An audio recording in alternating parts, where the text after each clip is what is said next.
Awal mula cerita mistis, berawal dari kisah serem pertamaku di rumah kontrakan keluargaku dulu di Jawa. Rumah ini emang serem banget. Emang modelnya enggak kayak rumah zaman Belanda, tapi ya gitu, dari auranya aja udah beda. Suram dua gak jelas, bahkan kalau sinar matahari lagi terik, cahaya matahari yang masuk aja enggak kelihatan terangnya dan masih berasa suramnya. Singkat cerita dari awal pindahan di sini, hal serem banyak banget yang terjadi. 1. Gagak yang selalu mampir di atap rumah, ini yang enggak pernah sepi. Tiap mau maghrib sampai malam habis isya, selalu ada gagak yang mampir di atap kontrakanku. Enggak cuma mampir, tapi juga rame banget. Pernah waktu itu yang paling serem pas ada dukun di desaku yang sedang meninggal taunya ada gagak gede banget di atap rumah dan bersuara kenceng banget. Bukan cuma itu, adekku yang nomor 1, yang emang dianya bisa lihat yang kasat mata gitu, dia jadi tiba rewel nangis mulu sampai jam 2 pagi. 2. Gangguan kecil yang dialami nyokap. Nyokapku itu emang yang paling sering diganggu di antara kami sekeluarga Gan. Nah jadilah pas pindah ke kontrakan ini awalnya gangguan dua kecil mulai muncul. Seperti kompor yang nyala buat masak tiba-dua mati sendiri. Terus mainan adekku yang tiba-dua nyala sendiri. Suara orang berjalan dan yang paling serem adalah ketika nyokapku waktu itu Nina bobokin adek gue terus tiba-dua lihat kaki gitu yang seolah dua ada orang duduk di ranjang. Dipikir nyokap gue itu kaki gue yang lagi duduk tapi pas lihat di kasur sebelah nyokap lihat gue lagi tidur. Alhasil nyokapku teriak kaget. Nah pas dilihat lagi keberadaan kaki itu udah tiba-dua hilang gak jelas. 3. Tuyul dapur, kalau ini yang ngalamin sendiri. Waktu itu pas yang 2 dan kebetulan lagi sendirian di rumah. Aku dengar suara anak kecil lari duaan sama ketawa dong di dapur dan gudang. Karena penasaran, aku sempat nengok tuh ke dapur, nengoknya dari kejauhan sih. Dan bener dong ada 4 anak kecil gitu lari-larian di tengah dapur. Tanpa apapun gue langsung cabut lari. 4. Suara orang berjalan dan orang menyapu di teras samping dan depan, ini yang paling ngeselin Gan. Jadi dulu gue emang sering banget tuh tidur depan TV karena di kamar gue enggak ada TV juga sih. Tiap malam, kira 2 jam 1 menuju setengah 2 itu selalu ada suara orang berjalan di teras depan gue. Berhubung ruang TV itu cuma dibatesin satu tembok sama teras, jadi kedengeran banget itu suara orang berjalan. Pernah satu hari gue iseng nengok ke teras depan, pengen lihat siapa yang iseng banget jalan di teras orang malam 2 gini. Tapi pas gue lihat tuh, suara itu hilang. Tapi pas gue balik lagi buat tidur suaranya balik lagi.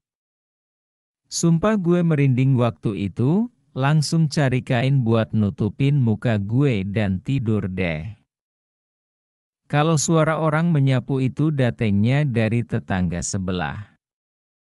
Pernah waktu itu tetangga protes ke nyokap karena dikira nyokap tiap malam selalu nyapuin teras samping.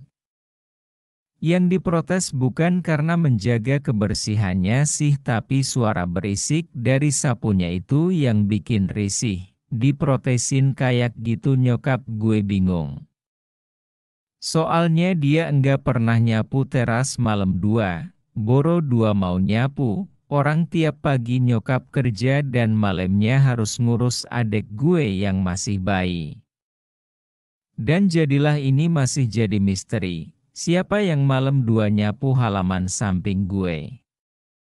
Ada yang bilang kalau yang nyapu itu wujudnya kayak Mbah 2 bungkuk gitu pakai baju zaman dulu ala 2 Jawa kuno gitu sih. Cuma nggak pernah kelihatan mukanya kayak gimana. 5. Pocong di kamar mandi. Jadi cerita ini bermula ketika salah satu tetangga gue ada yang mampir nebeng kamar mandi gitu kan. Dan pas dia mau masuk dia lihat ada pocong, 2 lagi. Yang satu duduk di atas mesin cuci kita dan yang satu dia berdiri di pojokan kamar mandi gue. Matanya gede item enggak ada putih duanya dan mukanya ancur berkerut gitu kan. Tetangga gue langsung pingsan waktu itu dan pas bangun dia enggak bisa ngomong lancar semacam trauma gitu kan. Sedih ya. Kasian gue. Tahu gitu enggak kita bolehin masuk kamar mandi dah. Tapi emang ada masalah gitu deh gan dari awal. Soalnya sering banget air keran nyala sendiri, kalau enggak gitu mati padahal di tank penyimpanan airnya penuh. Kadang airnya itu keruh dan bau padahal udah dicek beberapa kali dibersihin beberapa kali juga enggak ada apa 2 dan bersih 2 aja. 6. 2 orang gantung diri dan buaya besar di gudang. Ini merupakan cerita paling horor dan pengalaman terburuk nyokap gue di rumah ini. Jadi karena gudang tidak bersekat itu enggak dibuat apa-apa jadinya nyokap gue mefungsikan gudang itu sebagai jemuran pakaian semi kering. Nah kejadian ini bermula pas abis maghrib menuju isya, pas nyokap gue ke belakang buat mau jemur pakaian. Dia melihat ada 2 orang gantung diri di langit gudang. Sok, nyokap gue langsung teriak kencengnya waktu itu sampai beberapa tetangga gue dateng. Bokap gue langsung nyamper ke gudang dan begitu nyampe sana, nyokap gue udah terduduk lemes sambil nutup matanya rapet. Pas disamperin nyokap udah enggak berani tuh buat buka mata sedikit pun bahkan pas udah pindah ruangan juga masih tetap sok gitu nyokap gue. Enggak mau ngomong selama beberapa jam sampai akhirnya cerita kalau ada 2 orang gantung diri di langit gudang. Enggak begitu jelas mukanya seperti apa tapi yang jelas serem banget soalnya mata kedua orang itu kebuka lebar dan lidahnya keluar tipikal orang yang mati gantung diri gitu. Sebelumnya nyokap gue juga pernah nemuin buaya ijo gede banget. Gedenya bisa sampai ngisi hampir separuh lebar gudang gue. Lagi jalan ke arah dia dan nyokap gue juga pas mau masuk gudang. Cuma nyokap gue diam aja enggak teriak dan enggak cerita ke siapa. Sampai akhirnya pas kejadian orang gantung diri ini, nyokap gue baru cerita, dan akhirnya setelah kejadian ini keluarga gue pindah gan. Udah enggak kuat buat bertahan di tempat hina ini. Misteri di balik kemistisan kontrakan. Dan benar ada cerita di balik semua kemistisan ini gan, jadi lahan sebelum rumah itu dibangun emang sempat dijadiin tempat semedi dukun desa gue. Bahkan dulu ada batu gede banget dan di sana ada jin yang suka sholat di situ. Bukan cuma itu ada juga pohon sawo yang konon katanya ada genderuwo yang singgah dan netep di pohon itu. Kalau masalah buaya dan orang gantung diri itu, sepertinya karena di batu ukuran gede ada jin yang singgah jadi makin banyak orang khilaf yang suka nyari pesugihan di sana, bahkan dengar 2 sampai hari ini nih. Meskipun rumah itu udah dibongkar dan dimerget sama rumah di sampingnya dia, area rumah kontrakan itu masih angker.